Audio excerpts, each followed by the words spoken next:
So do you think there was a chance that they were gold and silver plates and not just copper? Yeah, I think there was silver on the surface. They were described as whitish gold by some. There was a greenish cast, which is a silver alloy to gold, forms a greenish. Okay, yeah. Let me find an example that matches as close as we can to the burial of the Book of Mormon from a standard of time frame and of Tumbaga.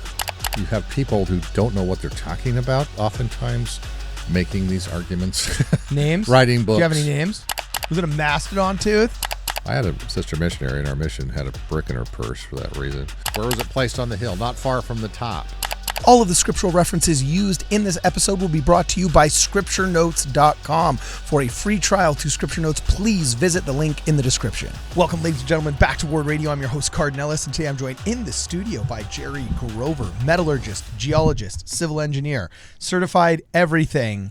Besides translating the characters document, this guy has also figured out how all the critics could be wrong. He's debunked everybody that says the golden plates were fake because they would have had to corrode. You say there's actually ancient evidence of non-corrosive plates, metallurgy, science, big brain. Jerry Grover, go. Okay. So this isn't necessarily completely new, but there's been some new, a book came out, again, kind of attacking the plates itself. Part of the issue is simply, defenders of the gold plates indicate they're not pure gold, that weren't that heavy, so they had copper. They must have had copper in them in some form or fashion. Right. So they're basically saying, hey, if the gold, there's kind of this rule of thumb, and we'll talk about it for gold alloys. If it's over 50% gold, then it doesn't matter. The alloy itself will be resistant to corrosion the same way that gold itself is. Okay. And they're basically saying, okay, so that means you have to have 50% gold, which is still too heavy. So they're kind of arguing that in order for the plates to work by weight, there must be way more copper, and so then they would have corroded. They also, okay, but not if you encase the copper in a thin enough veneer of gold that it never oxidizes, and that could be done through, what's the process you called again? Negative. Well, that's the second thing they argue, this depletion gilding, this Tumbaga. Depletion gilding. Yeah, they're saying, listen, Tumbaga corrodes. We have evidence that corrodes. We have Tumbaga that's found that's corroded. Okay, sure, yeah. Right, so they're kind of attacking this position, that the people believing in the gold plates are asserting that Tumbaga is a possibility. I personally think it may have been gold gilding without Tumbaga, but it's still kind of the same issue arises, right? Could it be resistant to corrosion?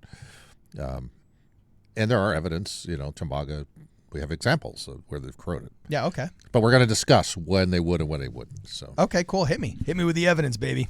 Okay. Let's pop up the... Got you right here.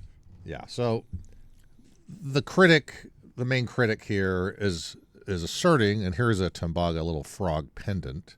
Okay. And as you can see on it, there is kind of green and blue. The copper is corroding, the copper that's part of this Tumbaga piece. Okay. Yeah, okay. So yes, Tumbaga, certain types of Tumbaga can corrode. But now we need to talk about and this was buried, in soil. It was excavated in a normal archaeological excavation. Okay. So what we need to talk about is Mormon and Moroni, it's pretty clear they were knowledgeable in metallurgy, right? I mean, they made plates. They were knowledgeable even about corrosion. And one example of that we know that to be true, is the box that's in the hill. Okay, most people just kind of take that for granted. We have this box, Nephi's Ark, as Don Bradley calls it, the reverse of the Exodus Ark, where you had a wooden box holding stone tablets or a gilded box holding stone tablets. Nephi had a stone box holding gold tablets. Or Moroni, yeah. Moroni, sorry, yeah. Yeah, and so I'm looking at it from a scientific standpoint. That's a symbolic standpoint. That's a religious standpoint. But the box was described. Oliver Cowdery described it. Again, relying on Joseph Smith, right, who I don't know that Oliver saw the box, although, it was there for some period of time. But one of the things, if you understand about corrosion of metals, is there are certain things that are no-nos. Okay, yeah. Number one is water, okay? Just like you see with iron, it can attack, it can cause the metal to oxidize, right? Whether it's copper or silver. Gold won't. Gold, you can only get to corrode at very high pHs, which don't occur naturally, right? Okay, yeah, it's just resistant. And also soil contact, right? When you contact soil, it can create these galvanic, electrical kind of currents that corrodes too. So it's not just the water in the soil; it's also the consistency of the soil. So you're trying, and so when you look at the design of the preservation box, okay, it was sealed. It's talked about it was sealed with some sort of, the stones were there and some sort of cement or some sort of cement. Okay. The stones were described as being smooth, so you wouldn't retain water in crevices. And cracks. Because there were stones placed on top of the bottom of the stone box. So, even if water did get in, it would be kind of like a house on stilts. Yeah, well, that's one of the things. Is there was also described that the plates, at least the plates, probably the other items. It seemed like one statement indicated that as well. The breastplate and the other items, they were on three little pillars. So they were set. They weren't set on the bottom of the box. They were almost like suspended above by three little pillars. So they weren't contacting anything on the sides. Right. Interesting. So they're trying to keep them separate. Yeah. The other thing was, as you remember, Joseph Smith had to lever up this big rock, right? Uh-huh. But it was described as being, it was flat. So we're flat on the bottom side and then round on the top. Yeah, it was round. And which would disperse water. Yeah, and it also overhang, meaning it didn't end at the box. It was larger than the box. So when it shed water away from the box. Mm-hmm. The other thing is where it was placed. It's my plates in the box. Yeah. And where it was placed. Where was it placed on the hill? Not far from the top. Yeah. And so actually you're not going to have groundwater. Your drainage through, especially that kind of hill, was a drumlin. It's mostly gravel. So you're not going to have groundwater that's there. It doesn't remain. It just goes through, because the top of hills you don't have to find groundwater at the top of hills. You find them down by the river and stuff. Yeah, like okay. that. So the actual box was designed by somebody who understood metal corrosion, right? They designed it to avoid metal corrosion, which Moroni and Mormon. So we know that they had knowledge just by the description of the box. Yeah. Forget about the plates themselves. So we have a couple preservation boxes, actually. Wow. That are stone that we know of, from Darius the Great, the king, that was in Persepolis. They were in the foundation of temples, the kind of corners of the temples. Uh-huh. And there was a gold plate inscribed, and on top of it was a silver plate. The gold plates didn't really corrode. Now, the characters are black, but that seems to probably be a patina, just like the Book of Mormon plates had a black patina in the engraving. So and this box, actually, the top cracked because they had a big, heavy slab on top of it, so it settled and cracked it. But the silver did get some corrosion. So I'm just giving you an example that silver can corrode, but the gold won't. Yeah, because it's just resistant. Yeah, and we don't know the alloy mix of this, to be honest with you. I don't think it's ever been tested. But this is just an example of the present. They were also smart. They put it in a box. Yeah, exactly. Because they had silver in there, which probably corroded. Yeah, okay. And it mostly didn't, but along the edges it did. Okay. The process of corrosion, if you want to pop up the screen again. Okay. In the way that you make Tumbaga is you have the little red dots or copper the yellow would be gold. Yeah. You actually create this process where you are causing the copper, when it goes black, that means it's oxidizing, right? Yeah. So you put fire, you heat it, you also put this acid on it, it removes the copper, and then they burnish it, they rub it, and so the gold ends up, at the last one you can see it has a surface of gold. Right? Yeah, okay. Okay, so that's Tumbaga. I'm just explaining that's what interesting. Tumbaga. And so the question is, well, you still have copper there, so how, and we have Tumbaga examples where it's corroded. So what are those situations, right, where you have it, and why is the golden plates not that? Well, because you said it was in that galvanic soil condition. That's where it was touching the moisture. It was touching different acidic properties that might be able to eat through that burnishing and so on and so forth. Yeah, and this guy in his criticism, he used these articles from Panama. Now, there's a couple things different. Number one, the Panama Tumbaga, the surface of that gold was only like 1 to 2 microns, which is, not a lot. Okay. So you have a very thin layer. And your gold plates were 10 microns, right? Right. And we'll talk about that here. And the other thing is when you have like 3D, like you have surfaces that can crack, like a pendant, then you can actually, then the water can get in through a crack and access that copper that's underneath. So okay, yeah. Yeah. So, which the gold plates, again, they had engravings, but they're not like some weird shape. They're flat. So by their very nature, they probably have less capability of having any, defect by some angle or some curvature. The other thing, a lot of the ones he indicated were made by this lost wax procedure where you create a wax mold, but what they have is then they form the Tumbaga, they coat it, but there's like a hole in the back. Okay.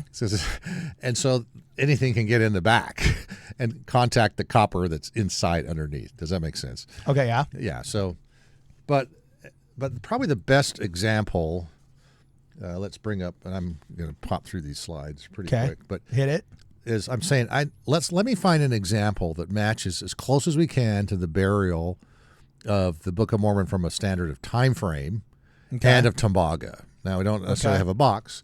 So this Moche was a pre-Columbian civilization, 100 to 700 AD. Did a lot of Tumbaga. They were metallurgists, right? And it was discovered by an archaeologist, I think because area was being looted, so he knew that maybe there was something there. And it's in Sipán, it's northern Peru. Okay. You can show that there. Yeah. And there was this kind of temple complex, which they then started to excavate. Now, wow. It's just kind of like King Tut, for example. There were a lot of mummies, but everything was already looted for the most part, right? Yeah, okay. Same kind of thing occurs in this place, but this archaeologist dug and happened to find what they call him the Lord of Sipán. It was a mummy in a buried in a protective box. The top was wood, but it collapsed, so it rotted and collapsed. So this guy and everything with him was exposed to direct soil. Okay, yeah. It is arid region, so there isn't as much precipitation, but still, we have direct contact, we have water, and I'll show you that it was still a corrosive environment. The time frame is about the same as the book, actually longer than the golden plates would have been buried. So we match it from that time frame. Okay, so if you want to bring it up again. Yep, there it is. Okay, I'll pop through these really quick. So here's kind of this is the layer. If you see that, it's kind of taking the mummy and the different layers of clothing and things that because they excavate it off in certain. They don't sort of rip the whole guy out. They take it out in layers when they're doing the excavation very carefully. Okay. So here he is in all his glory. Now, one thing you can see is there were copper items in there. There was Tumbaga, there's copper, and you can see the blue and the green. Yeah. That's copper, because copper, when it corrodes, it goes to green or blues. depending on its oxidation state. So, but there were certain pieces of Tumbaga, high quality Tumbaga, and this is right as it was excavated. Yeah. As you can see, there this little tooth thing. Wow. So there were little pieces of Tumbaga covered. What is that thing? Well, we'll show you in the next slide. Mastodon? Was it a mastodon tooth? No, it was. It's Tumbaga, and you can see it's actually bright. Oh yeah, it is not corroded at all. Okay, yeah, it's that little. Was there, and they're actually taking the piece off of it and seeing it. There's a little bit of red on it, which is cinnabar, which they would put on the dead. Okay. It's a mercury thing. But, oh wow. Okay. But so the next slide, what was on his face were these things. Covered his eyes. He had a nose, and he had this tooth protector, is what they call it. Oh, interesting. And this isn't cleaned up. So here we have Tumbaga excavated thousands of years later. Yes, same time frame, longer. They're longer than the gold plates would have, and it's bright, pure, not corroded. Right. Wow. Okay. So the difference is you have a high quality Tumbaga, thicker gold.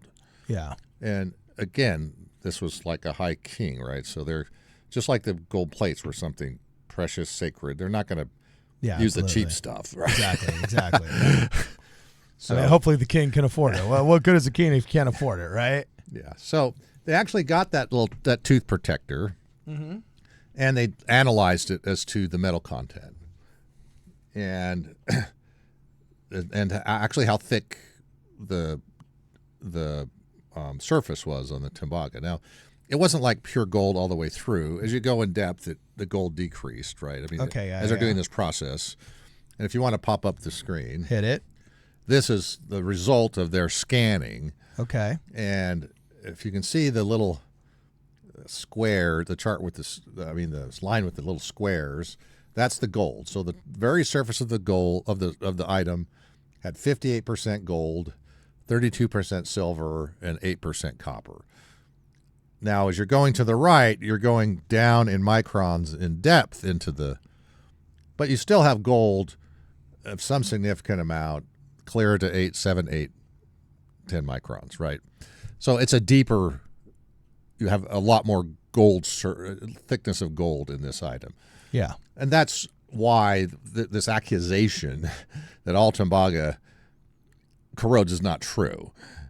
Low quality Tumbaga can corrode. This is not what we're looking at. Yeah. And so, again,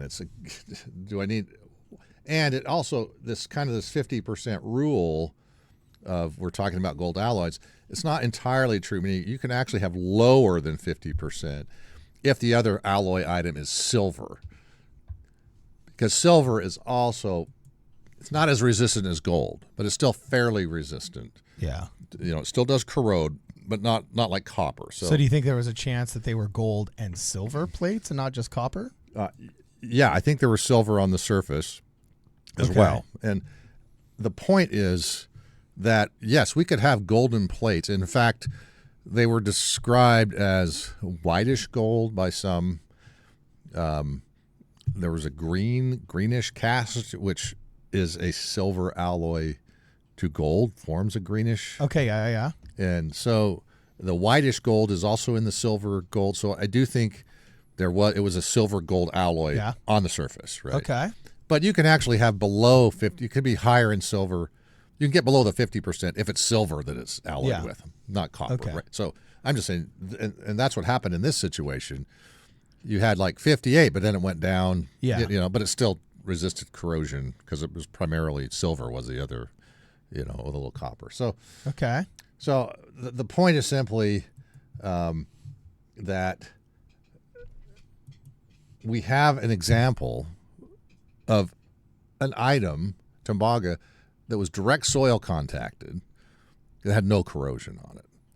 And so this assertion that they're making that the gold plates would have had to have corroded if they were made of Tumbaga is just false. We actually have the archaeological evidence of it. We have the scanning of the item showing the concentration of the gold on the surface was like 58%. You don't have to have pure gold. Okay, yeah. And so that's kind of the point of this kind of, I guess, debunking, if you want to call it that. Again, part of it is you have people who don't know what they're talking about, oftentimes making these arguments. Names? Writing books. Do you have any names? This guy was named Eccles. Oh, savage! You actually named him. Yeah, his book. All right, awesome. Okay. The book, I don't really want to promote his book because it's not a good one, right? But again, they try to take some science and they don't know what they're doing. They end up with seems like convincing arguments. They cite, look at this Tumbaga they find Tumbaga that's all corroded. So the LDS people are saying, it was made of Tumbaga. Well, look, that would be all corroded. So the golden plates would have been corroded. It's like, again, he doesn't understand what he's talking about. He doesn't really know what Sounds Tumbaga. like the University of Utah heathen. Eccles. Psh, you already got a stadium. Stay out of the gold plates. So anyway, that's kind of the point of this discussion is just a debunking of that particular issue. Okay, cool. So yeah. Woe unto the haters, for they shall not know their silver and their gold. Right. Okay, cool. Now, are there any other plates that have been found with that kind of specific composition? I haven't really... because the King Darius plates, you said you don't know exactly what they are because they haven't been studied. We know of Tumbaga and what it is through depletion, gilding, and all the other sacred artifacts that have been found. Have you found any other plates with that same kind of secret sauce of combined percentages? There are Tumbaga plates that didn't really have much corrosion, but I don't have they didn't. Part of the problem is it wasn't until recently that they figured out how to actually determine a depth without destroying it, right? So to analyze it, they're like, okay, we cut the piece off here and we'll analyze it, see how much copper. They can't do that. And so they were always just kind of estimating. Now this XRF type of device that will actually not damage, not do anything to the piece. So that's why it's only been more recently that we have this type of analysis of this ancient Tumbaga. Right? It's a non-destructive form of analysis. Exactly. Where previously you probably had to drill into it, chemically test a chunk of it, choose which part you were going to sacrifice, and then if one guy wants to test the other guy's results, you got to put another hole in it. And then you can also say, well, that part might have been this alloy, whereas this part of it, next thing you know, you've got an artifact with 15 holes drilled in it just to try and figure out what it's made out of. Yeah, and some of these actually, what they didn't know this when they dug it up, but it was like they thought it was Tumbaga, but it could be pure gold, it could be just a gold alloy. They didn't even know because it was actually in such perfect condition. It's like, how do we tell which, it's not apparent there's any copper in there. So it's more of a more recent thing. A test that they haven't come up with yet that they really should do, that's a physical test. They just need to put it in a knapsack and smack somebody with them as they're running away trying to steal it, almost like a game. You know what I'm saying? Like dodgeball, but Joseph Smith style, where boom, you club the guy trying to take it from you. That'd be the ultimate test. Yeah. I had a sister missionary in our mission, had a brick in her purse for that reason. Oh, geez, seriously? She'd clobber him. Oh, my gosh. All right. You know who you are. We had a power outage. Somebody went after her, and she clocked him with her bag with a brick in it. Oh, my gosh. Okay, cool. Yeah, this was years ago. I'm old, but all right. No, hey, that's all good. Back when men were men and apparently women were women. That's they don't have that in the training videos anymore. Yeah, who needs a CCW when you have a brick in your purse, dude? That's like, holy smoke. All right, cool. So this has been super interesting. I'm digging this. So every time you're in here, I feel like I'm drinking out of a fire hose. So, all right, let us know what you guys think in the comments below. Let's keep the conversation going. Where do you think Jerry goes wrong? Where do you think Eccles goes right? And for this and more, check us out at wardradio.com.